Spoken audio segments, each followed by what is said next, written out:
And I taped these pictures of things that I wanted on my wall, and I'd fall asleep at night. You know, that was the last thing I saw every night was a desert island somewhere with big lush palm trees and, you know, emerald green waters and things like that. And so all these I like to mention because these were seeds that got planted right in my childhood. And today they're blossoming. Welcome back to another episode of the Keys to the Commonwealth podcast. I'm excited for today's guest, who I've seen on the social media side of things for a little bit now, or in the investors' pages that are out there.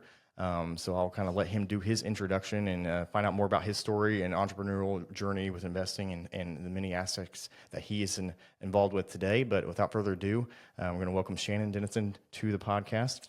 Shannon, thanks for coming on the show. Thanks a lot, Landry. I appreciate it. I appreciate you driving over. Obviously, I've seen you for a while on just different Facebook groups, Instagram, and so forth. And know I think you have your hand in quite a few different things. But why don't you explain that? Jump back in the door and introduce yourself, who you are, how you got here, and where you're from. Sure. I'm Shannon Denniston. I live in Mount Sterling, Kentucky, and I grew up there. I'm a fourth generation of my family to live there. So small town, but I really, really love it there. And Kentucky has a great cost of living. Yeah. You know, I know you travel a lot too. So it's really hard to beat that. We've got at least two wonderful seasons, right? Our summers are great, and fall is incredible.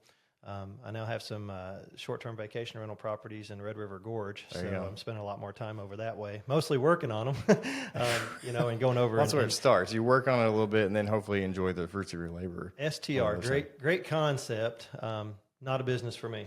Okay. So I'm trying to sell out of it. If anybody's interested, I have probably one of the highest performing cabins over there. Gotcha. Such a unique property. It's doing really well, but it's just the back end of it. You know, the busyness of it is what I didn't. Which I guess would explain why the full-time real estate investor tax label is only at 100 hours for STRs versus, was it like 400 or 500? I think. I'm not sure about that. There's something along those lines where it's basically like a fourth or fifth of the number of hours.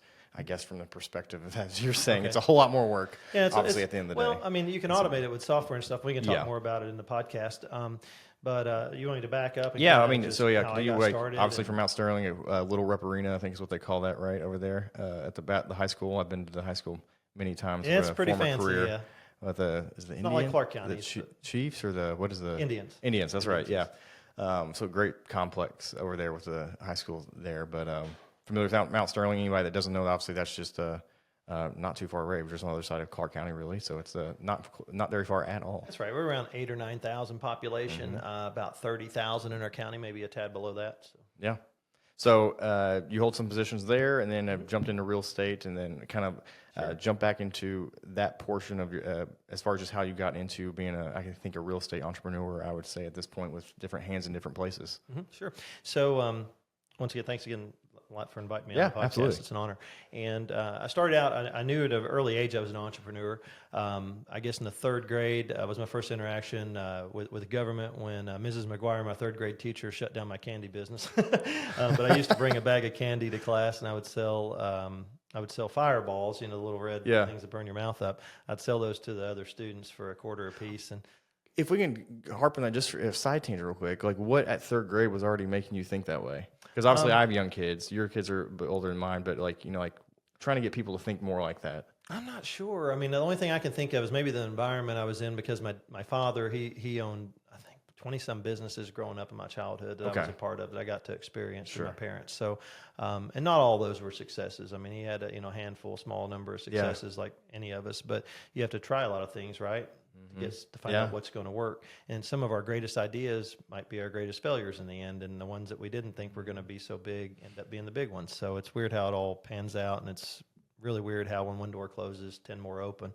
But that's the life of an entrepreneur, right? Yeah. So I guess just the environment I was in, that was what was natural to me was, how can I make money on my own without having to be a slave to someone else? So not saying that, there's not a place for employees, but I believe that we can, especially now more so than ever, use technology, specifically AI, to replace a lot of those, positions. So hopefully people can do more meaningful tasks instead of just the mundane stuff that a lot of people, you hear people complain about. But back to third grade, funny story. I just want to start there because it's a good starting point. It kind of sets the stage for what we're going to discuss today. But in third grade, I used to sell the fireballs, and Mrs. McGuire came to me and she said, "Shannon," she said, "you can't sell fireballs to the other children; their mouths are burning." And she said, so I said, "Okay, Mrs. McGuire, I won't sell any more fireballs." So the next day, I brought blow pops, and she said, "No, I guess I wasn't clear yesterday. You can't sell anything to the other students." And I said, "I can't sell anything to the other students?" I said, "But they want they want candy, they want what I'm bringing." And so it was just kind of a disconnect there. I think what government schools should do is embrace entrepreneurship, because that's what made our country the greatest country in the world. Right. And the American dream, part of that is having the freedom, to be able to live life on your own terms. Yeah. And it's very difficult to do that when you have a set 9 to 5. You only maybe get a week or two off a year. It's very difficult, to really live a fulfilled life, in my opinion. So entrepreneurship, to me, it's very special. I beat the drum a whole lot. I get a lot of pushback. People say, well, not everybody can own their own business. And to that, I would say absolutely they can. Actually, just a few hundred years ago, our country's really, really an infant, in the scheme of things. That's true. It's very young. But a few hundred years ago, about 90+% of people were entrepreneurs and actually owned their own businesses, and we bartered and traded with one another. And a very small segment, were what you would call, employees. So fast forward today, you have a very small segment. It's flip-flopped, right? So you have a very small segment of business owners. I don't feel that business owners are being respected at the level that they used to. And I try to restore that respect. I mean, when I'm talking with other business owners, I'm very respectful. When I see someone that has something that I want, whether it's time freedom or material possession, maybe I like exotic sports cars and things of high quality. I saw you were into that. I'm into Ferraris. Okay. I don't own one yet. I came within $10,000 during COVID buying one. There we go. But I got cold feet because I didn't know that was a new experience, right? Sure. COVID, we didn't know what was going to happen, if the world was going to stop, right, or what was going to happen. So I pulled back. I messed up. I should have bought it. I could have made 6 figures on that car and driven it for free for 2 years and been paid 6 figures to do so. Yeah. Very interesting time. Hope it never happens again, right? But I am going to get the Ferrari first and then a black Lamborghini, but I want the red Ferrari and a black Lamborghini.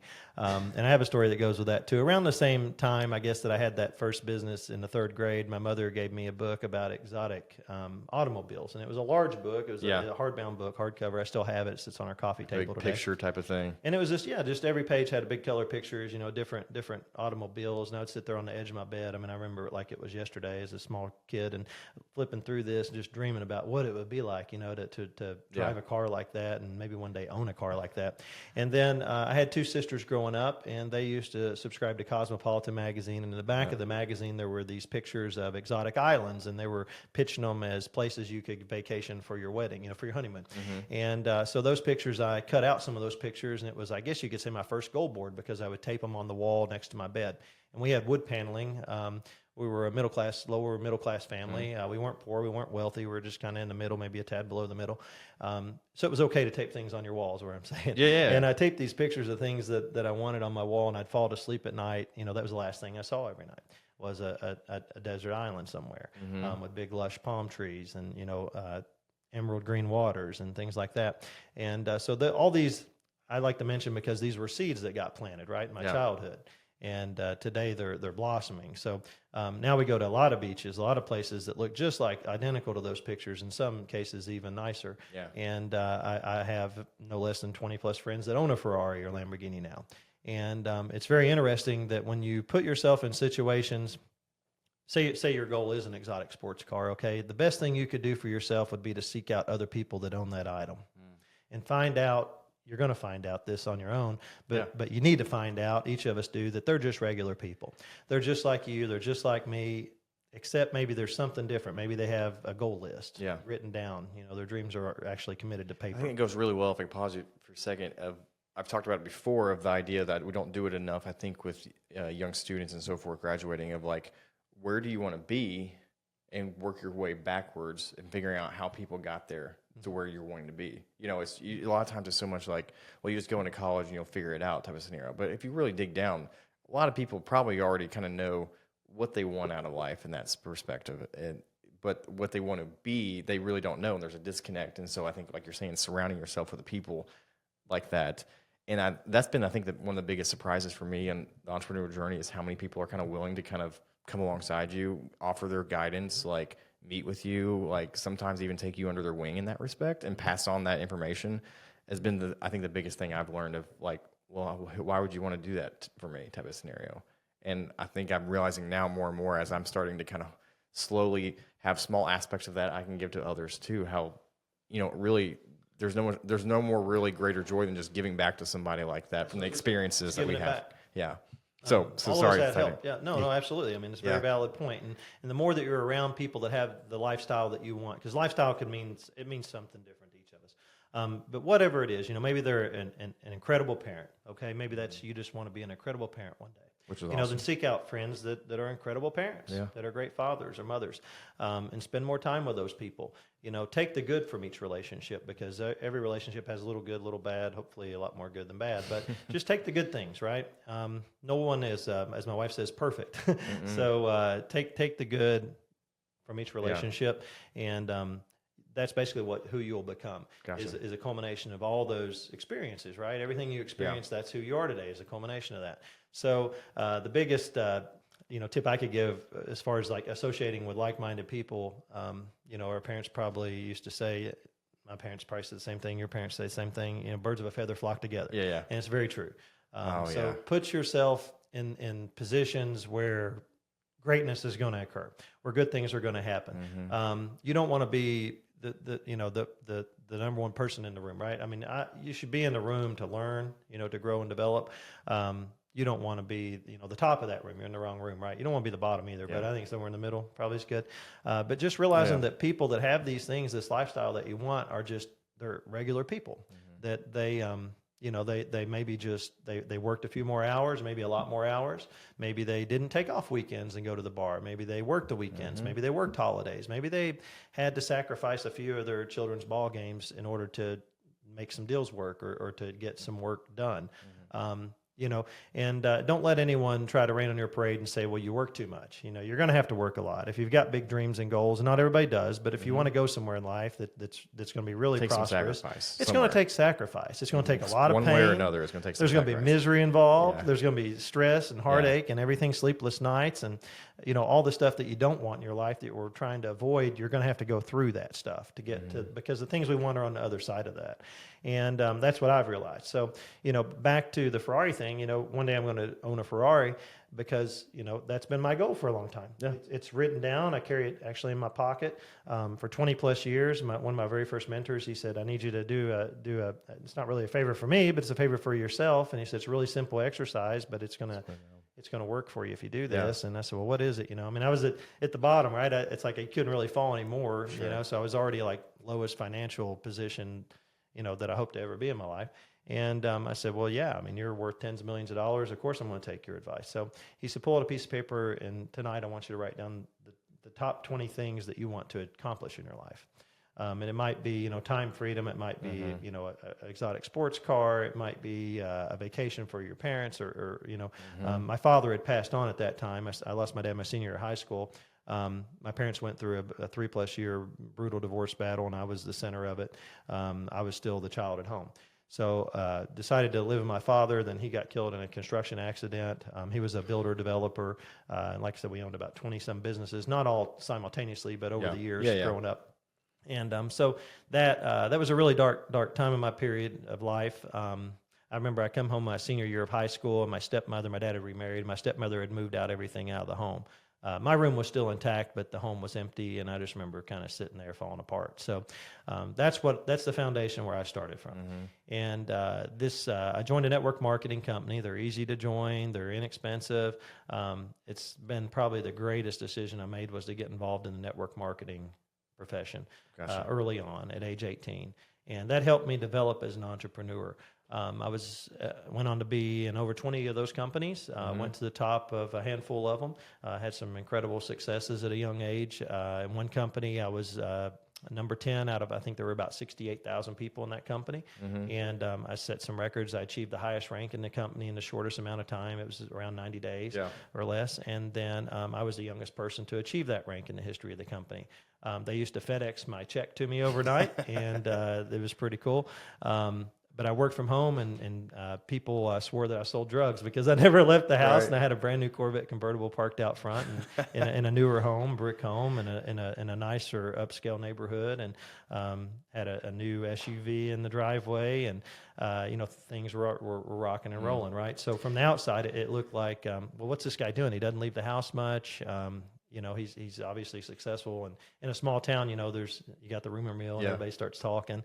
And I think people use the drug thing as an excuse for themselves, not necessarily drugs fill in the blank, but, inherited it, won the lottery, sold drugs, stole from people, things like that, that I think, I hate to say the masses think that way, but a lot of people, there's a huge segment that think that's the only way that you can become prosperous. Kind of a victim mentality in some respects, but yeah, I see what you're saying there. And to that point where you were talking about the aspect of, with what you were doing, the goals and where we're going, and those mentality. It's what stood out to me there was the aspect of the network marketing. I thought, and you saying that, kind of realize, honestly, you could probably make a case from being able to network as the number one skill that probably can get you places where you want to go. In the sense that I don't have to be the expert at everything or this or that, but being able to network and show value or bring value to somebody from a networking standpoint, like that can be the biggest thing most of the time. Like I might not know the person, but hey, I know a person who can. Let me introduce you type of scenario, and it starts building your credibility. And so in the business world, networking itself, I think is often, I think lost or not focused on as much as how much value you can bring in that respect. I'm sure you probably have something to say about that too. Sure, yeah. Obviously, network marketing is the basis of networking is the basis of network marketing.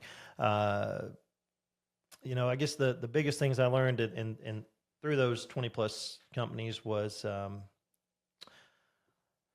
the rejection, I think, helped me a whole lot, helped me the most, because you go through a lot of rejection. You got to be able to hear no. You got to be able to hear no a lot and get comfortable and just understand. You don't want any maybes. You want yes or no. Yeah. And a maybe is a no. You got to get them to a yes. You got to get them to a yes or get them to a no. Yeah. Just keep, we call it touches, so, you mail out a postcard, or you mail out a greeting card, a nice to meet you card, or you send an email. So every time you touch the person, it usually takes 7 to 11 touches in sales, before the transaction, goes your way. So most people quit around the first one, the first point of rejection. Oh, I'm not going to talk to that person ever again. They're just a no right now. It's how I always looked at it. So I was always developed that persistence.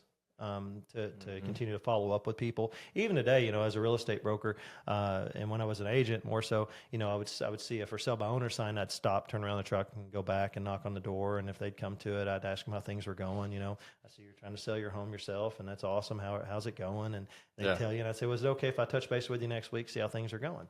And most people everybody says, yeah, sure, because they assume that I'm not going to follow up and do my part, right? They think, well, he's just going to disappear, And, next week, same day, same hour, down to the minute, I call them, because I set a reminder in my on my phone, and I would call them and I would ask them, hey, how things going? Just checking in, like I said I would, and is there anything I could help with? Any questions that you have? And they're probably thinking, well, why isn't he asking for the listing at this point? And I'm not. I'm just trying to establish rapport. So that was the other thing I learned in network marketing, was establishing rapport. Don't rush things. Let people make their own decision, but give them the facts and knowledge so that they can make the right decision for themselves. And network marketing isn't the right decision for everybody, But what I excelled at was recruitment, building teams of people, finding people that have what I call hidden talent. Maybe they don't see themselves, they don't see their talent, but I see their talent. And that's what the people I'd build relationships with and ultimately built large networks with. And then also the sales part. I made a lot of money in college. A lot of money to me was like then was what, $2,000 or $3,000 a month, I guess, back in the 90s. And it was we sold a weight loss supplement. Was the first company I was in. Okay. And I had a button on the back of my backpack, and sure, ridicule and stuff. All these things play into success later in life, right? Yeah. The more rejection you go through, the more no's that you hear, the more people that laugh at you and put you down or rain on your parade. All these things are strengthening you and turning you into a diamond. Mm-hmm. Okay. So I went through a lot of rejection, a lot of laughter and stuff. Of course, my buddies used to give me a hard time because it said, lose weight now, ask me how. And there's this big button on the back of my backpack. But I would make, some days a few $100s selling this little bottle of pills out of my backpack while I was on campus going from class to class. And that was one of the things that I did while I was in college. Another thing I did was website development. So I built websites, and then I got into website system building. Okay. And then I got into a niche of building systems for network marketing companies, for their distributors.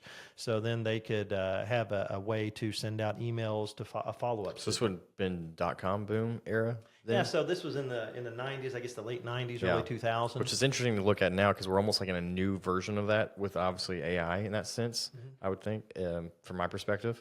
It's kind of an exciting feels time like it's again. happening all over again. Yeah, exactly. Not to the same degree by any measure, but I mean, it feels like a new birth that's happening within the internet itself. So that's really cool. I haven't dug into it, just like cryptocurrency. I haven't really dug into it that much, but I still watch both of them. Yeah. And but so I guess network marketing. It taught me a lot of things. Goal building, having a goal board. My children both had goal boards at young ages, and that they would get excited about. I mean, who doesn't get excited about going through magazines or looking at websites and printing off pictures of things that you want, or a picture of a lifestyle that you want?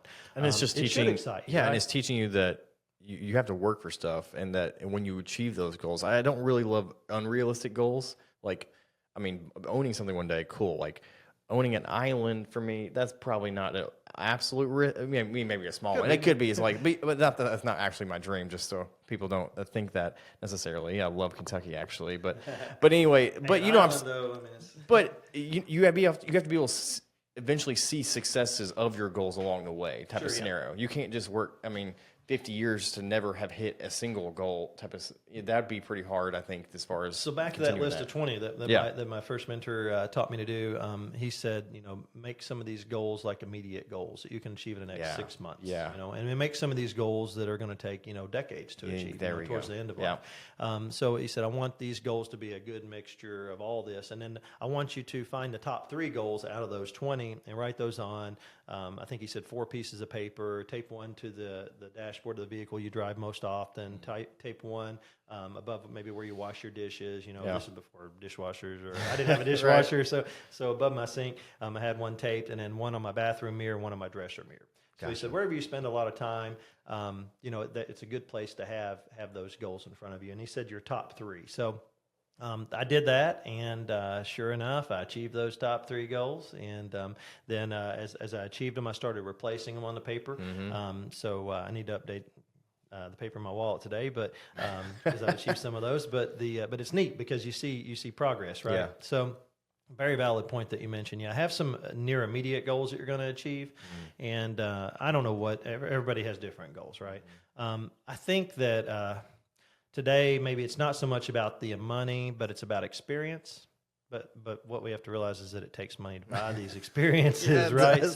So and just so you see everything on Instagram and so forth, a lot of them are not really living a super financial savvy life, and are probably going into debt for a lot of that. So it can be a little bit deceiving, I know, watching things on Instagram, YouTube, etc. But within reason, do it responsibly, I guess is what I'm trying to say. It should excite you and inspire you. You know, so whenever I see somebody, use it for good for that. Absolutely. And a lot of people, I'll use Elon Musk as an example. A lot of people are bad mouthing the guy, but he's like number 1 in the richest world. I don't know. Is he number 1? Top 5 or something? Yeah, world's richest people. So I mean, he's way up here, right? And people, if you look at like articles, I don't know in your news feed, but I get some articles because I'm an Elon fan. Didn't used to be as much as I am now because of what he's doing for free speech. Right. I like where his politics are headed, and I think he's got a very strong mind. Yeah, and it's clear a lot of times he's really just trying to for the greater good of humanity and what he's doing type of scenario. And I think that's, and I don't want to go down too much of that road, but I think ultimately I would say the majority or 90+% of humans usually want the same thing. We just might have the same goals for life and what we want for people, but probably just have different directions of what we think would get us there type of scenario.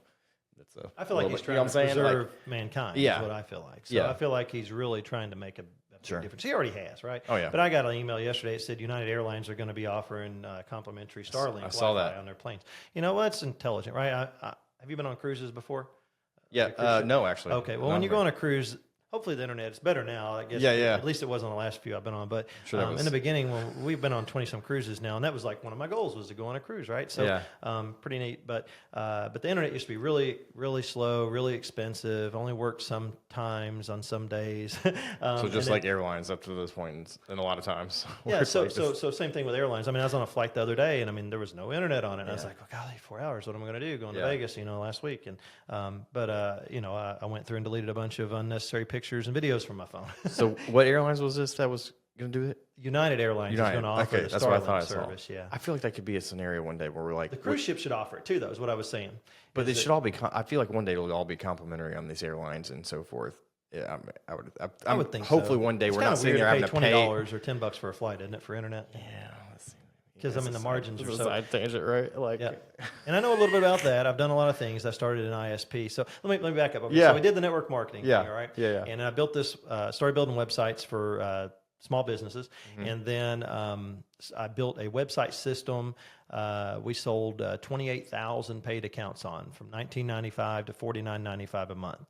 And did really good, multiple six figures, about $500,000 that year. I guess I was still in college or finishing up college because college sent someone to my house to interview me to see what I was doing because they wanted to know what I was doing, to see if there's something they should be teaching, like about website development and network marketing. Actually, it was, I guess they interviewed me around the time I was having some success in network marketing, and they were looking at it as a cottage industry. Okay. And they were, I think Harvard would taught classes around that time about network marketing, pretty prestigious university, right? Harvard. And Morehead State University was wanting to, I think, kind of follow their lead maybe and teach some curriculum about network marketing. So they had interviewed me on that front, and we stayed in touch and everything. And end up ultimately graduating from college. I'm not a fan of college. I do not recommend college. I want to be very clear about that because people put it back on me when I talk. Let's just say talk down about college or talk people out of college. They like to bring up that I'm a college graduate. Yeah. And the reason I went to college is for one reason solely my grandparents wanted me to go, and I knew it'd put a smile on their faces. Yeah. The alternate reason was I received a full ride scholarship. So my father was an only child. And he was a graduate of Morehead State University. My grandparents wanted to see... Is that where you were at, was Morehead? It is, yes. Okay. And my grandparents wanted to see me follow in his footsteps. So Dad got killed my senior year of high school. My world gets flipped upside down. Everybody's grieving in my family. What can I do to bring some joy? Go to college, I guess. So I went to college, and I hated every minute of it. Every day I went, I felt like was a day wasted of my life. And I knew I didn't belong there. I didn't belong with the people there. I didn't belong with the professors there. I didn't belong at all there. But I went and I did that solely for my grandparents. I probably feel a lot similarly if it wasn't the fact that I was working 25 hours a week during college myself in order to pay for half my tuition. I came from a family of 6 kids. I was the eldest, and so obviously my parents were like, we can't pay for everybody's college, which I get. But it taught me. I'm very, very grateful that I worked my way through college because of the skill sets I had at the end. I think prepared me way more than if I had just hit pause for 4 years or whatnot, which again, it's sometimes a certain medical field, other things, obviously I get some of that respects, but yeah, I mean, having the skill sets out of it, I think was a much more of a better asset than just a piece of paper alone by any stretch of the imagination there in that respect. And again, it made me appreciate because I worked my way for that degree at the end of the day. It wasn't just handy. It helped your discipline? Yeah, I mean, in that respect, it just... I paid for for my first car. I paid for my first car because we have 6 kids. I can't pay for everybody having their own car. You sharing the minivan with your siblings until you can save up. And so that, again, one of those probably goals. I drove a minivan too. Yeah, it was like one of those goals is like, I got to save up enough money so I can buy my own car type of scenario. Side tangent, most kids are not wanting to drive it today because they're social on here. They don't have to be this to be social like we were in that sense. But yeah, I feel like I could see myself having some of the same thoughts and feelings if it wasn't for the fact that, again, that I paid for half of my tuition there and really worked my butt off throughout those 5 years. I technically took a victory lap because I paid had to work so much. I really couldn't take full amount of semesters of credit hours. But sorry, side story there. But I agree in some respects. I mean, college has kind of changed a lot in that sense from where it was even in the 80s or 80s, 90s or 2000s. And as we've talked about a little bit with AI, I talk with parents all the time I don't really know if that's going to be really as big of a need. And to the entrepreneurship, I wanted to marry that point of aspect like back in 100 years ago when so many more people were just entrepreneurs, that I think we are going to start heading more back into that standpoint and where it's more viable with the tools, the AI, internet, and things to be a self-entrepreneur to make a viable living in different forms or fashions and not always have to rely on what we think the system is telling us we have to type of scenario. I hope the tide's turning. I hope we return to entrepreneurship, because that's what made us strong as a nation. I believe that is the American dream is still deeply rooted in entrepreneurship. It's incredibly difficult to get ahead when, let me use an example, like being an agent, in real estate. Yeah. When I was an agent, I had to split with my broker. And then there was a monthly fee that went to the franchise corporation.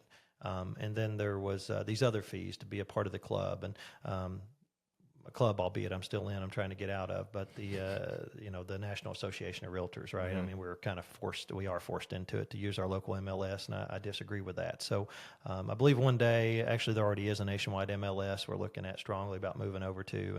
And I just don't like things that are being forced on people. If it's forced, it's probably probably shit, right? Yeah. So it's just things that you have to force. It's probably not a good idea. And I haven't been a fan of having to force bad ideas on people, so I like to see people voluntarily, want to do things. Those generally are the better ideas in life, I found out. So I try to shy away from things when people say, well, you have to do it this way. You have to do this, or we've always done it this way. And it's like, well, that has zero relevance because you've always done it the wrong way. It's like, it just means you've done it the wrong way for a long time is all it means, or there's a better way that you're... Or it could have been the right way, but maybe it's not the right way necessarily anymore. Today, things have obviously changed and evolved. Yeah, we have to adapt, right, and evolve. So back to college, when I was in college, my goal was to get through college as quickly as possible, to get out into the real world, which I was already operating and building these websites, and built that system, had a lot of success. University interviewed me. I received some type of state award for Small Business of the Year, some Entrepreneur of the Year, I think it was, or something. I don't know. It was something the state interviewed me to, and I have some award that they gave me, and I framed it and it's somewhere in my attic. But it was pretty neat. So like I was in college, and I was like, wow, other people are starting to kind of recognize me for some of these little mini successes. They're not really big successes or what I would call a success, but it is moving the needle, right? Yeah. And in comparison to maybe working a 9-to-5 job or after hours after class, it is radically different what I was doing then. So I couldn't wait to get out of college so I could work more hours, right? I still work 100+ hour work weeks, which just blows some people's minds. How do you work that much? And do you have family time and personal time? Yes, I have all that. And I was a stay-at-home dad, for both my children. That was a big thing that I wanted to achieve. One of my goals, I wanted us to be home and raise our children. Looking back, if we had more children, I would homeschool them. But it's I currently do. Awesome. Awesome. It's like a hybrid scenario. I hope that the school choice amendment too, I hope it passes this November, because it hopefully will allow vouchers to be state created. Thing? It's a state thing, yes, for Kentucky. So school choice amendment 2 this November. I'm going to be voting yes on it, and because it's going to allow parents to decide where the funding for your child is allocated. I guess their argument is that it's going to pull money away from government schools. My argument is it's going to create more schools, and then this beautiful thing called competition is going to help increase the quality of education, right, and decrease the cost of education, at least in theory, right? Yeah. But I believe we can look at some neighboring states to kind of see how it's working for them, and it's working really good. So I know we kind of touched on a lot of stuff here, but back to college, I was so excited to graduate college, and I met my wife at a friend's birthday party at a bar. She went to Eastern Kentucky University, and I went to Morehead State University, and one night we met at this birthday party, and I've been together ever since. I think 26 years we've been married. I think she said 23 years. Okay. So we have 2 children, 2 daughters, 17, Lauren, and Madison is 20 now. Madison is in her senior year of college, and Lauren is in her senior year of high school. She plays soccer, and Madison is into sorority there, and is doing a lot of things with social media and stuff there. Our youngest daughter, Lauren, I believe she's going to take me up on my offer. Yeah, you were telling me about this. Yeah, we talked about before. trying to bribe her. I guess you could call it a bribe not to go to college. And his offer is like, what would I want to be offered to me, you know, at her age? Like, what could be like the ultimate offer from my parents? And I feel like most parents are pushing their children to go to college. Like, you have to go, you have no option, yes or no. And we're the parents. It's like, we're trying to tell them the good things about college. You know, if you want to be a lawyer, a doctor, a veterinarian, something that the government requires a license in, you have to go to college. You have to have the education. You have to go then, right? If that's what you're dead set on being. The reality is we go through 11 jobs or career paths in our lifetime on average. 11. Is that the average? Yeah, it's 11. I feel like so I don't know if it's career skyrocketed. paths or it's jobs, but it's 11. Okay. I feel like it's a whole lot higher than it was just 20 years ago. You think it's higher now, maybe? Yeah. I'm saying, like, you know, there were so many that you just worked probably that career for. Probably because we have to do multiple things now to survive. But, Yeah. You know, so it's it's probably more than that. But you know, so I guess if we do 11 different things throughout our adulthood, then would it be safe to assume that, you know, we're graduating high school, whatever we think we're going to do then, we might not end up doing that, you know? So, you know, so we try to lay it all out on the table. Here's the pros, here's the cons. And I believe Lauren is going to take me up on my offer. I offered her 2 years unlimited travel anywhere in the world for her. If she wants to bring a friend or someone with her, we'll have to split the cost or something. But I told her she can go anywhere in the world, 2 years, unlimited travel if she does not go to college. And that was an offer that, you know, golly, if I'd been offered that, you know, I mean, that would have been incredible. Looking back now, at the time, I probably wouldn't have realized how valuable of an offer that would have been. But fast forward to today, where we've traveled around the world, that's done a whole lot for my mindset, for me as a person, you know, and for just, you know, the respect of what our nation offers. You know, when you step outside our country, you realize how good we have it here and how everybody, for the most part, takes things for granted.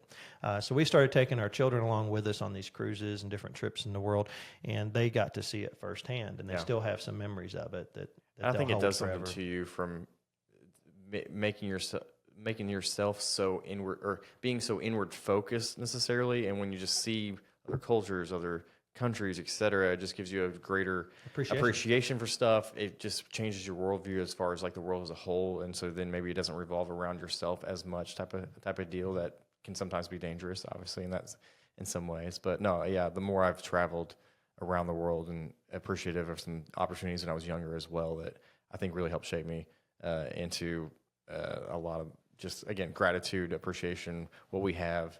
And as I mentioned off air before this, and I've said it on this podcast many times, traveling outside of just the within the United States, outside of the state of Kentucky, has made me so much more appreciative of the state we have as well, and the beauty we have here, type of thing that you honestly just get numb to. I think growing up, if you're not traveling as much, and you're like, I don't know, Kentucky, well, it's fine, like, type of thing. You start adopting these mindsets of like, oh, it's not that great of a place, and you're like, wait a minute, this is a pretty awesome place. But there's a lot of people that haven't been to Kentucky yet. Yeah. Just like there's a lot of people that haven't seen an ocean yet. That's still mind-boggling. There's a lot of people that haven't stepped foot in an ocean yet. Yeah. It's crazy, isn't it? Yeah. One question I was going to ask, though, before I forget on this is, obviously, the Ferrari dream and so forth like that. Are you an F1 fan then? No, I'm not. Okay. I was going to guess no in that sense, but that's now what's kind of pulled me, or maybe probably a lot more of, like, you know, younger 20-year-olds. I'm not in my 20s by any means. I'm almost 40 here. But I feel like that in some ways it's kind of drawn some attention back into that world, since of some of these car manufacturers and so forth like that. So just a side tangent there. But yes, I'm a big F1 fan because of the Netflix series. For anybody, I don't think I've ever said that on the show. Vegas? Actually, story here. I actually was at the first race last year in Vegas. They're setting it up this week. They're starting to set it up. Right, I will not be able to get there this year, but yeah, I had an opportunity, and a friend invited me to the race or he had a free flight voucher and hotel. It was a crap hotel, but we weren't basically just slept there because we were basically on the strip, and we would just hang out at the Wynn Hotel the entire day at the sportsbook watching sports because it's on at like 10 a.m. there.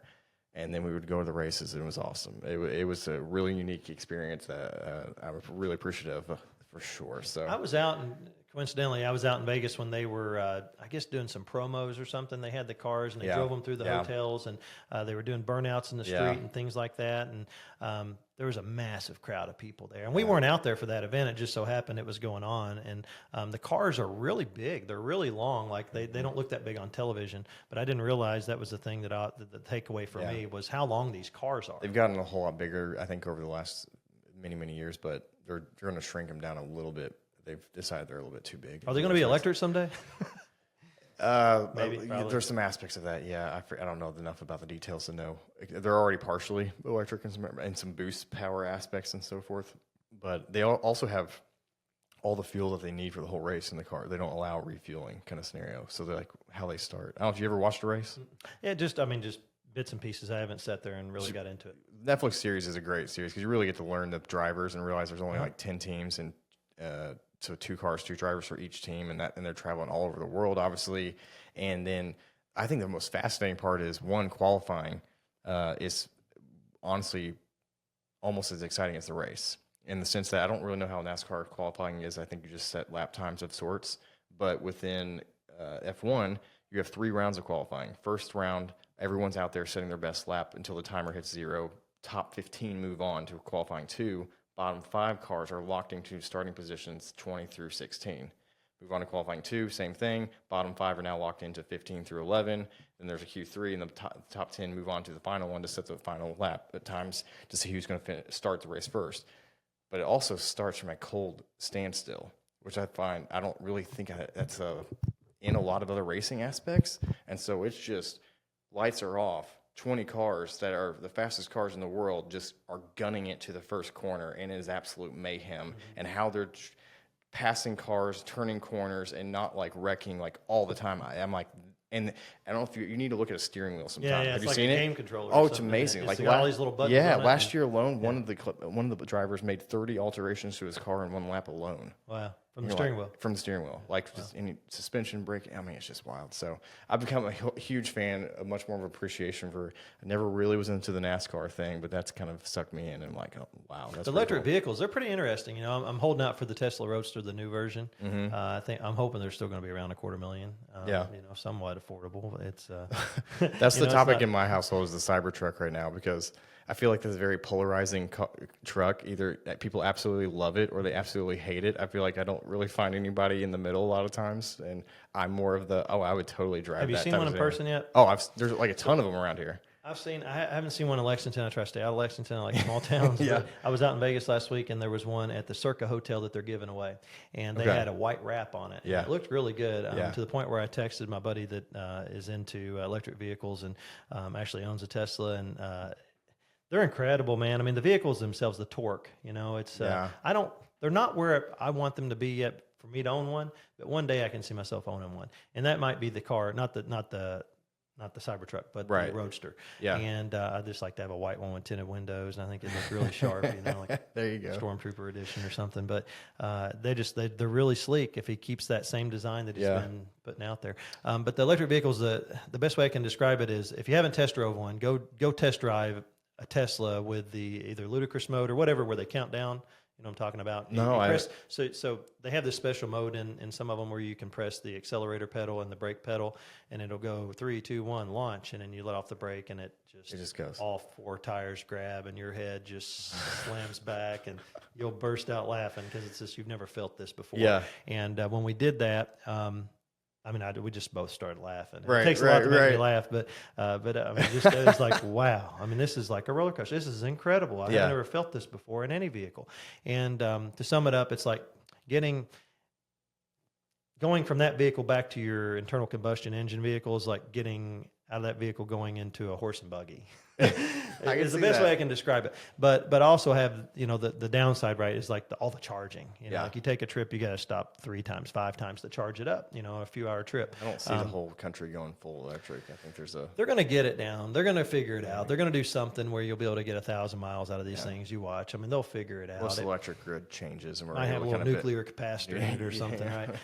I don't know, but the F1 races, it just got me thinking. I mean, without all that noise, because the engines rev so high, right? It's like, what's it going to be like? You know, fast forward 50 years or something. If they're all electric, is it just going to be the crowd cheering? Is there not going to be any noises anymore? Because a lot of that experience is the engine, right? Mm-hmm. You hear all these engines. Yeah, I don't know the answer to that in that respect. Different days ahead. You know, fast forwarding a little bit, obviously, then you've kind of jumped in to kind of wrap this up a little bit here on the real estate side, you had, what was the change there? What was your first deal? Sure. What was your first deal, first of all, and then kind of like what got you thinking more on the real estate side after that? Awesome, exciting. So one of my first goals was to own investment real estate. I didn't really know anything about it right when I started, but I'd made that money building websites. Really That's right. You just got to start doing it, and you'll learn it. I mean, don't feel like you have to know everything about something before you jump in and do it. Just jump in and do it. Like some people say, build your wings after you jump out of the building or something. But it's just seriously jump into it. Just watch a bunch of YouTube videos, hang out with people that are already doing it, get their advice. If you're in the right rooms and you're going to the right events, and you start making a lot of offers that are good offers. Eventually, the offers are going to start sticking. And you're going to start buying stuff. So what got me into real estate was I built the websites. Yeah. And I built the websites, made a lot of money building this website systems. And then my accountant said, he advised me, right, at that point. He said, well, you're looking at having to write a check, it's $100 and some $1,000. And in my early 20s. And I said, well, people really are paying $100 and some $1,000 a year in taxes, income taxes? And he said, well, no, not most people.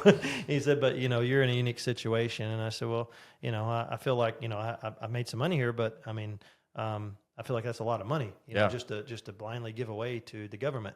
And so that caused me to really kind of rethink things. And so I said, well, how do wealthy people avoid paying taxes? And he said, well, real estate. He said, why do you think I own those apartments on the bypass?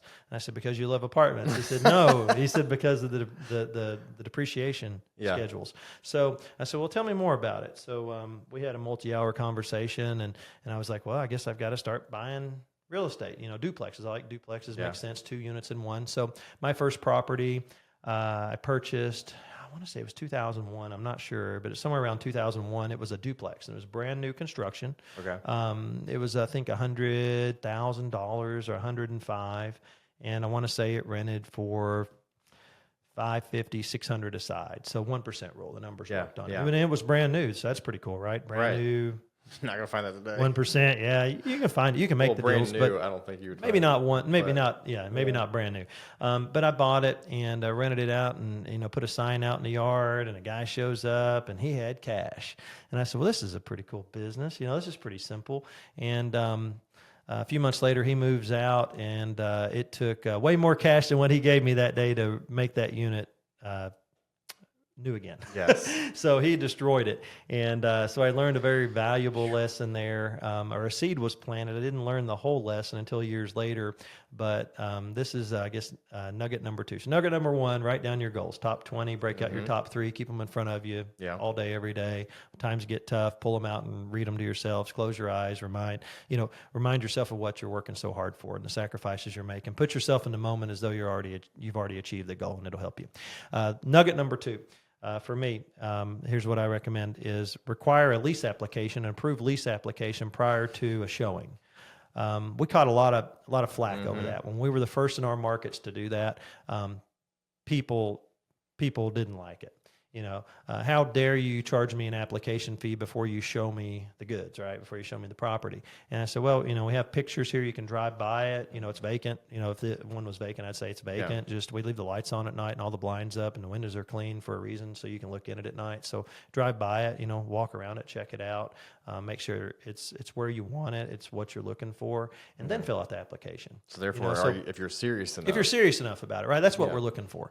And we started doing it, and started requiring the paid applications. Well, at first it was really slow. People were kind of hesitant to do it.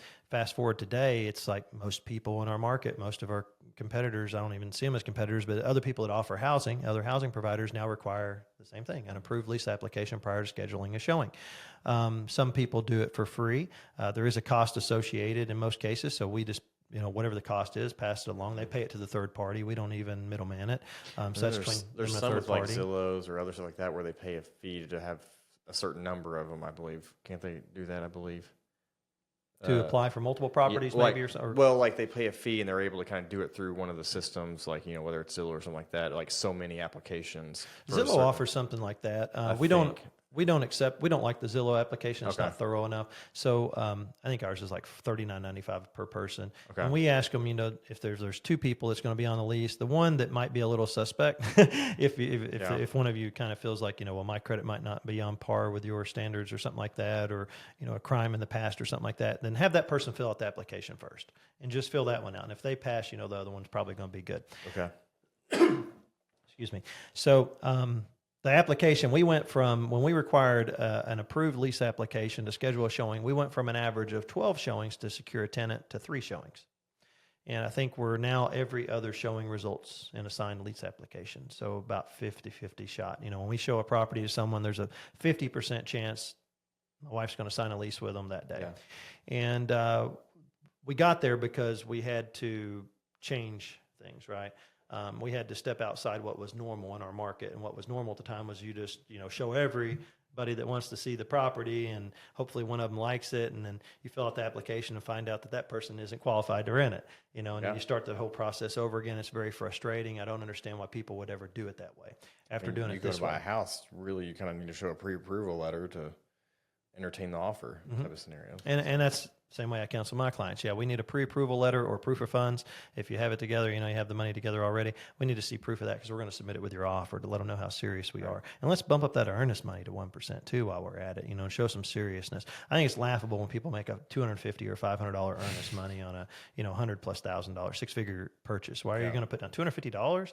And then you talk to the other agent. Well, that's all they have. Were you sure they should be buying a house? I mean, what are they going to do? You're going to see them out on the street next week if their water heater goes out. Are you sure you want to sell them a house? And they're like, well, yeah, I'm in that business. And see, I'm just totally different. It's like if I'm talking to you and you say, well, this is all I have, then I say, you need to rent a house. You need to rent your housing right now. Yeah.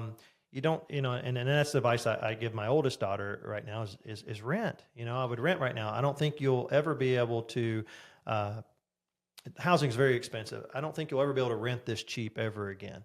And there is a time, I believe, to rent, and there is a time to buy. And ultimately, you do want to buy, you do want to own things, but there's also something to be said for renting. My mother rents; she'll rent the remainder of her life. Yeah. She loves renting because it's low responsibility. If something breaks, she makes a phone call.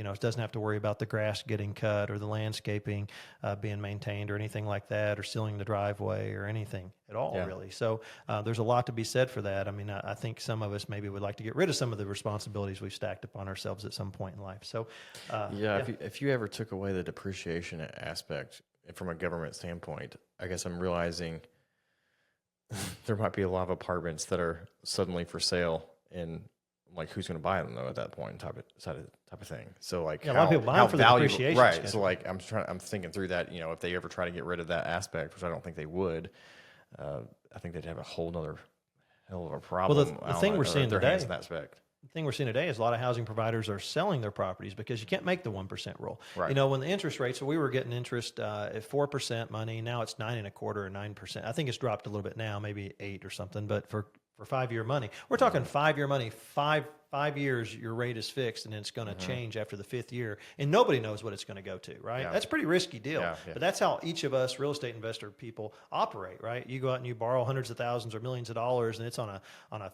5-year, maybe a 3-year or 7-year commitment, and it's going to renew. Well, you're not going to have that asset paid off in that short period of time. You've just whittled a little bit off the principal because most of your interest, most of your payment is interest, right, in those early years. So we always try to pay extra towards the principal each month on these loans and things to get them paid down sooner. But we're operating, at 5-year money. But back to, it went from 4% to 9%. Well, that 1% now is 1.2% deal. So you have to get 1.2%. So meaning if you purchase $100,000 housing unit that you're going to rent out, you have to get 1.2% or $1,200 a month or more out of that, and that's hard to do because it's hard to find those $100,000 properties. They're $250,000 today. And back in expanding upon the NOI aspect of those things, there, as we kind of talked about prior, in my field with insurance, obviously the insurance has always been something you didn't really think about. It was always kind of there, and the cost never changed drastically. But this year, for those who haven't received renewals yet or so forth, you're seeing 20 to 30% easy and there's a whole slew of stuff to talk about on why, and I'll have another podcast I can link to some clips, I'm sure. So follow me on the social medias to kind of see more of the reasons why, but or call me to kind of look at your portfolio in that sense as well. But yeah, sure you could offer some tips to people too. How to get those down with higher deductibles savings, and things. how you can do different deductible stuff. We talked a little bit about that off air, and so sometimes better self-insure or bundling policies and properties and stuff like that in different ways, rather than necessarily always having on an individual policy. So the shoe doesn't fit everybody the same way in that sense. So, but yeah, anyway, side tangents there, but. So got the duplex, and then from there, really, because you've developed some stuff too along the way, I think. Now, absolutely, right, yeah. So we'll get into that. I bought my first real estate investment property was a duplex. It was a new construction duplex. The 1% rule, it did work. I think we cleared $100 a door a month or something. Excuse me. It wasn't a get rich quick thing by any measure. Real estate people think it is, and it's like it's not.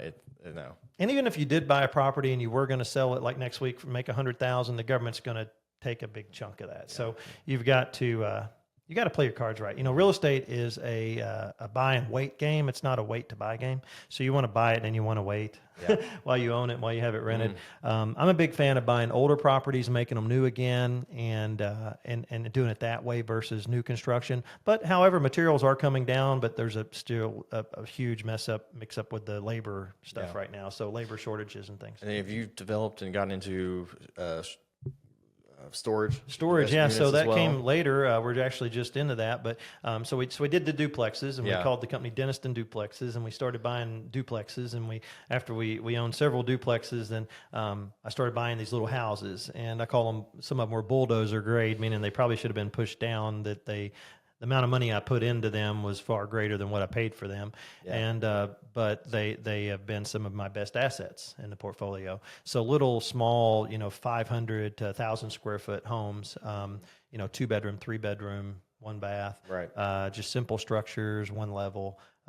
But hey, I love them. They're great for cash flow. They might not be the prettiest on the block, but they're the biggest as far as cash flowing goes. The newer, nicer properties, and specifically like the ones I'm building, I built a 6-unit building.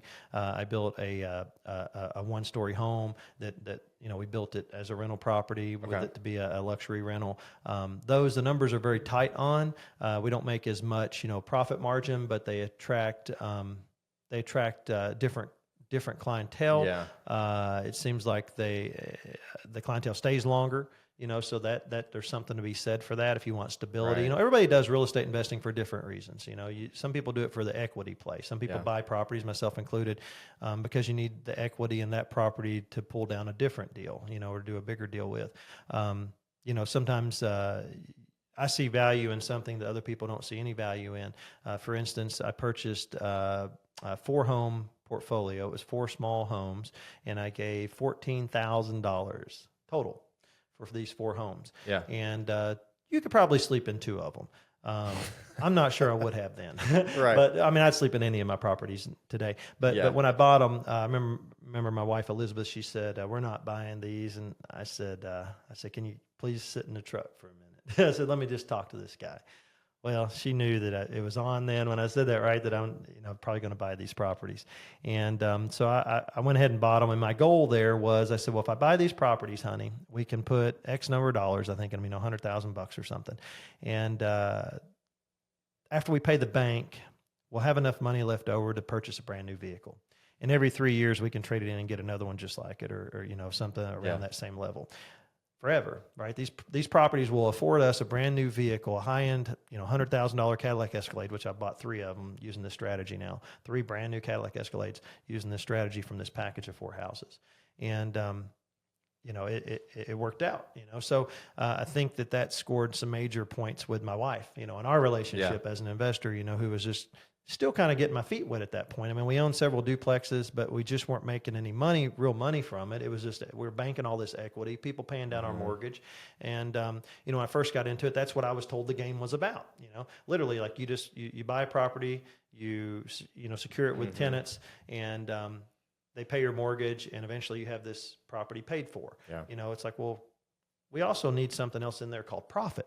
At the end of the day, there's a lot of work and sacrifice and stress that goes into real estate investing, right? Ask anybody that owns, 20, 30 properties or more. There's you need to make some money, because it really is work. And I haven't found anything truly passive in real estate. There's a lot of guys that say, well, it's a passive investment. Show me one. I haven't seen it.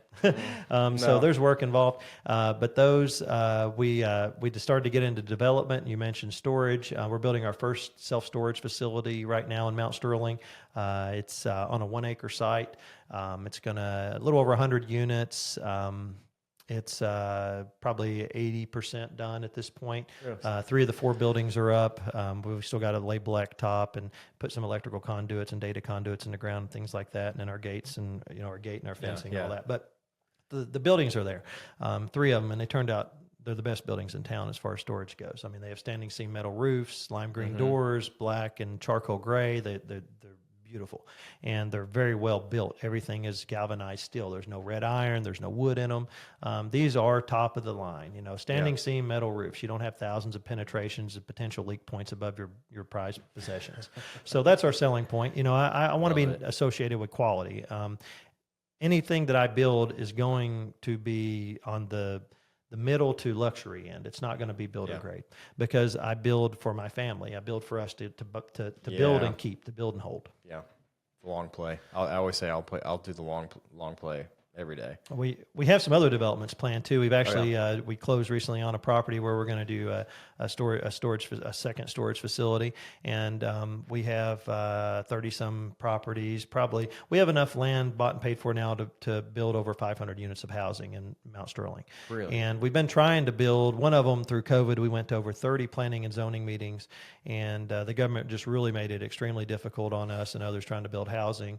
They realize we need it, and now they really realize how much we need housing, because now they're hearing all layers of government discussing how bad of a housing shortage we're in. Yep. But years ago, we told them we're in a housing shortage today. And I think they believed it, but they just didn't want to believe it. But it's really bad. And now the prices aren't high because of the shortage. Prices are high because of inflation, because of what government did to our currency by devaluing every dollar, by printing trillions of new dollars. Yeah. So I want to be very clear about that. There are no greedy housing providers out there. A lot of us are catching some flack right now. The rents are going up. Same reason housing prices have doubled and tripled is because the dollars are worth less. So it takes more dollars to acquire real estate. And then, and in some ways, there's things you can look at within the shortage of housing that we were already on that trajectory, like you said, before the pandemic and stuff like that, which was all triggered really around the 2008 time period with that crash, where a lot of builders pulled out of just the industry at that point in time, which it was a great year to graduate from college on. And it destroyed a lot of great builders. Yeah, that's what I'm saying. And so we were already having shortages, but it just wasn't accentuated until as much, and how bad it was really until obviously the pandemic side of things. But that's awesome. I mean, it's cool because I love, as far as an entrepreneur, where I'm sure you're the same way, where it's like I need the thrill of something new sometimes to kind of figure out like a new adventure in that sense. And so I've loved obviously doing the insurance side, loved getting into the real estate side. Kind of want to do a little bit of the Airbnb side. Maybe I will regret that, but sometimes you're like, I just want, it's fun, whether it works out or doesn't work out type of thing. It's the thrill of the adventure. Can we talk a little bit about the short-term rental thing real quick? So I don't want to discourage anyone from getting involved in short-term rentals. There's a lot of money to be made in short-term rentals. When people go on vacation, they usually splurge, right? Yeah. So I mean, we have some nights renting for hundreds of dollars a month in Stanton, Kentucky. I mean, it just blows my mind. And by the way, Stanton, Kentucky is ranked number 7 by AirDNA. As that's where I best. spent the first 7 years of my life, actually. Really? Great little town. We like it. Stanton, Kentucky, number 7 for best return on investment for short-term rental vacations. It beat out a lot of very popular places, Pigeon Forge, Gatlinburg. Your dollar goes a lot farther in Stanton, Kentucky, believe it or not. Yeah. Red River Gorge. You'll make a better return, according to AirDNA and others, in that market than you will, say, in Pigeon Forge, Panama City Beach, Destin Beach, Florida. Just other places I like to travel to. You can buy something for a fraction of the cost and gross just as much money, if not more. I don't see how, every time we go to Florida, and still every time, and we've been so many times, but every time I like to get their home books. They still have them down there, and I like to run the numbers, and because they put them in there, and I wouldn't even publish them. I don't understand why they're proud of them, but they'll have, say $1 million property, and they'll say it brought in, $60,000. And I'm like, well, half of that's going out to management and expenses. It's like, they're still underwater. Yeah. They're not making anything on this. Why would somebody buy this from an investment standpoint? depreciation schedules, right? So some people sell their properties here, and we might very well do this one day and consolidate into one, $50 million, or two, $20 million properties or something somewhere else, right? Yeah. We might consolidate. We might take the properties we own and one day sell those and transition into one or two large assets. To make it easier as we're winding down life, right? Yeah. For our heirs, they just have to do one or two transactions or a handful instead of, doing, potentially hundreds of transactions. So, I just think that maybe there's a lot of people doing that along these coastal areas, and we all kind of want to get to the beach in our later years, right? Not have to work so much. That's, I think, the dream that a lot of us carry with us. It still shocks me how many people in Lexington don't know about the gorge or realize how close it is. It's close, an hour. Yeah. I mean, it's awesome. And it's beautiful. That's why I love Lexington and this. I mean, I living for sales now, but just the Central Kentucky area, how you can just have so much within an hour drive. It's crazy to me. And it's even closer for us. I mean, 30 minutes. Right. So, it's nothing for us to, 4 or 5 o'clock, take the kayaks out to Mill Creek Lake. It's been called the prettiest lake in Kentucky. It's a little bitty lake, okay? Yeah. It's a little bitty, but it's very beautiful, and you'll see these magnificent rock formations high above, as you're paddling around the lake. And so we like to go there, low cost, no cost, right? I mean, there's no fee. I mean, you just if you have a kayak, we have a little $100 inflatable boat that we both hop in, and I pump it up with a cigarette lighter blower when we get there. And but we'll go out and we'll spend a couple hours, and then go to dinner afterwards. There's a lot of very good restaurants now in the gorge. Oh yeah, La Cabana Mexican restaurant is one of our favorites. Of course, Miguel's Pizza. Yeah, you have Red Point Barbecue. That's that opened the one recently. I just went to earlier this year. Didn't know about it or that it existed. Amazing atmosphere there, out in the middle of nowhere. Floored. And then there was like this helicopter pad where people are like flying their helicopters in. I'm like, I don't know where you're coming from, but like, I'm like, that was a great nice place. And the portions of that. Side story: I ordered the ribs, and they brought them to my plate, and I was like, it was a full. I was like, that's a half rack, and they're like, oh no, we only do full racks. So I'm like, oh, that price was for a full rack? Like, holy crap! Yeah. So it's great. I love it. I love going down there. I love seeing the fact that. Have you been to Toad's Barn and Grill yet? Toads, Toads, Toads. No. Toad's Barn and Grill. They Barn recently and opened Grill. Barn and Grill. Okay, like it's the bar. It's got an N on the end. And the reason it has an N on the end, it's a seasonal place, so you want to get there before fall's up. Fall, it's going to be packed. I mean, we're in peak season already, really. All of summer, all of fall is our peak season for that market, if anyone's wondering. But Toad's Barn and Grill, the same people that created La Cabana, they or the former owners of La Cabana, I think they created La Cabana. They sold that, and they moved on and they created another restaurant there now called Toad's Barn and Grill. And it's literally a barn. It's a really fancy barn with outdoor seating, this huge deck. They have beer and full bar and everything, lots of draft options. And then they have, our favorite are the smash burgers. And then they have mac and cheese bites that are really good. But they have, I believe, wings, and they have flatbread pizzas and different things they've added. But check that out, Toad's Barn and Grill. I just want to give them a shout out. Great people, great owners. The development there, and I mean, back to the seasonal aspect, it used to be that every restaurant was closed, during the Christmas in winter season. And now everything just stays open full year round type of thing, more or less. Not all of them stay open, but yeah, they're starting to stay open. Another, if you're like me and you stay up late and you're a late riser, you're probably a big fan of brunch like myself. There's a place there. Daniel Boone Coffee Shop, and they serve all-day brunch. So that's pretty cool. They have a limited menu, but their breakfast menu, it's a little bit larger, and it's really good. So that's kind of now that my kids are a little bit older, I want to go down there a bit more now that I think they can. I'm not trying to take a stroller or something like that these days. And Natural Bridge, I mean, that's a great family hike. But there's a bunch of other hikes that are equally or even better impressive than that one. I took my mother up on the chairlift. There's a chairlift there, the Skylift, and you can go up on it and hike down, or you could hike up and you could take the chairlift down. Right. But I took my mother on it. We went up and we came down, and she really enjoyed it. I'll probably take her again this fall. And it's, so it's fun for all ages there. I guess the number one attraction is the underground cave kayaking. So they have this big cave, and you can do stand-up paddleboarding, or you can do kayaking in it. I think they even have those see-through kayaks that are like illuminated and stuff. And then the zip lining. They have zip lining over at Cliffview. There's a very high-end putt-putt golf course that just went in off the Slade exit on the right. Oh, really? There's another barbecue restaurant there that is really good. There's a whole lot of things happening there. If you put like a Country Boy Brewing or something like that down there, I'm like... We have a moonshine distillery that just opened there. beside La Cabana. They just opened. I've always said, like, I mean, no one wants it to be Gatlinburg or Asheville. Asheville, yeah.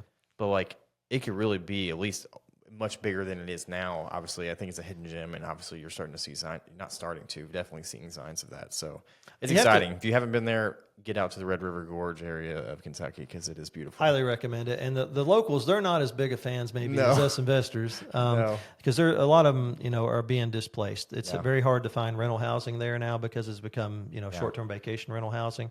And but it just blows my mind that, a town as small as Stanton, that you can get upwards of $1,000 a night, out of a property. Back when I was there, we had a McDonald's, a Dairy Queen, a Dollar General, and a Kroger, and that was all we had. There's more now there, but so it's really grown. Or you would go to the State Park Lodge for dinner. Like that was basically your only option. It's still open. It's still. I mean, it's mediocre food, right? But it's okay. I mean, it's nice. I mean, it's a good atmosphere up there. We still go up there and eat routinely. Nice. Yep.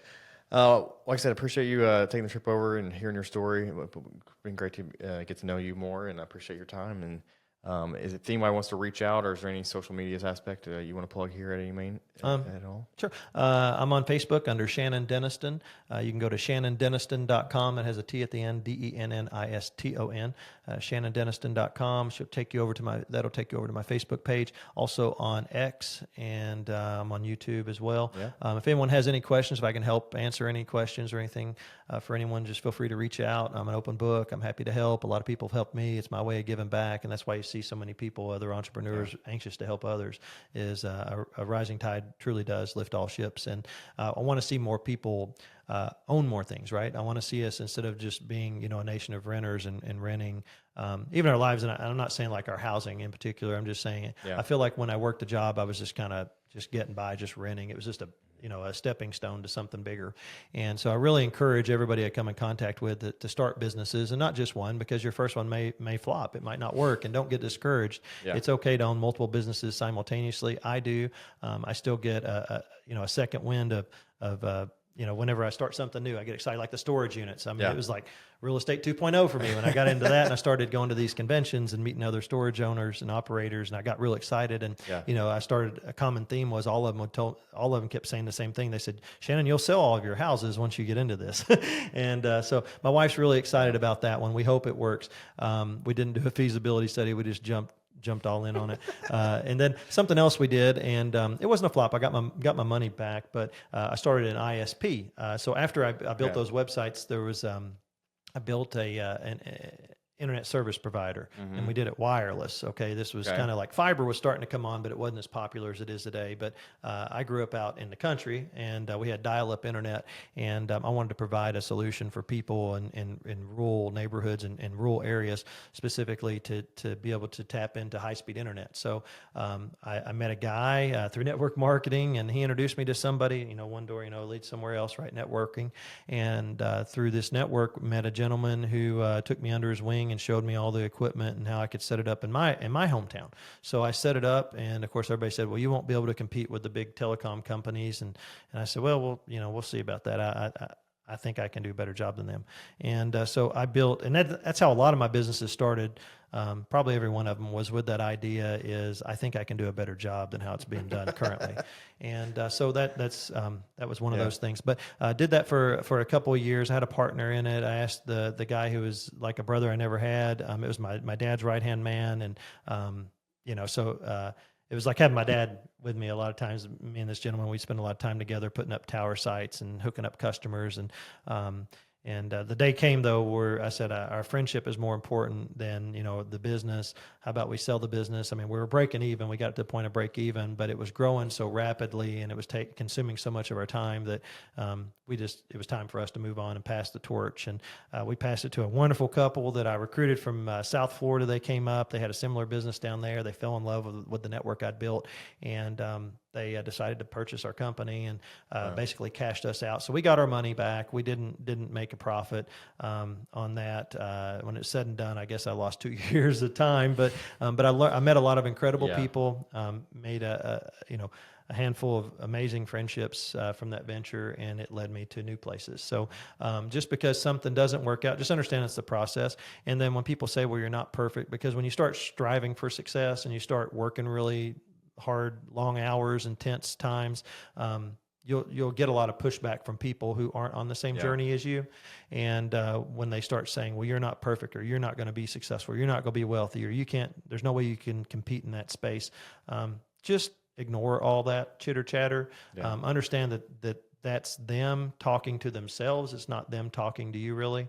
And then if there's someone, a family member or friend that's really close to you, it's potential that they're saying that to protect you as a protection mechanism, because they don't want to see you fail. People are a lot like crabs in a bucket. I don't know if you've been to the beach with your children yet and picked up crabs and put them in the bucket. But when one crab goes to escape the bucket, all the other crabs latch onto it and pull it back down into the bucket. And people are the same exact way. Once one of us starts to crawl out of the bucket, all the others try to latch onto us and pull us back down into the bucket. Some of them are trying to protect us. Others don't want to see people be successful, because then it kind of they think somehow it makes them look bad. And it doesn't. Maybe they just haven't had the right idea yet, or been around the right person yet. To ignite it. So stay close to the fire being the people that have it going on. Be around people that are positive influences in your life. Take the good from every relationship. Screen your applicants before you show them the goods, and make sure that they are qualified before you waste a minute of your time, because once you spend that minute, it's gone forever, unlike dollars that come back. There you go. I think we'll leave it at that. Appreciate your time, and we will see everybody back in a couple of weeks for another episode of the Keys to Commonwealth podcast. Appreciate it. Thanks, Shannon.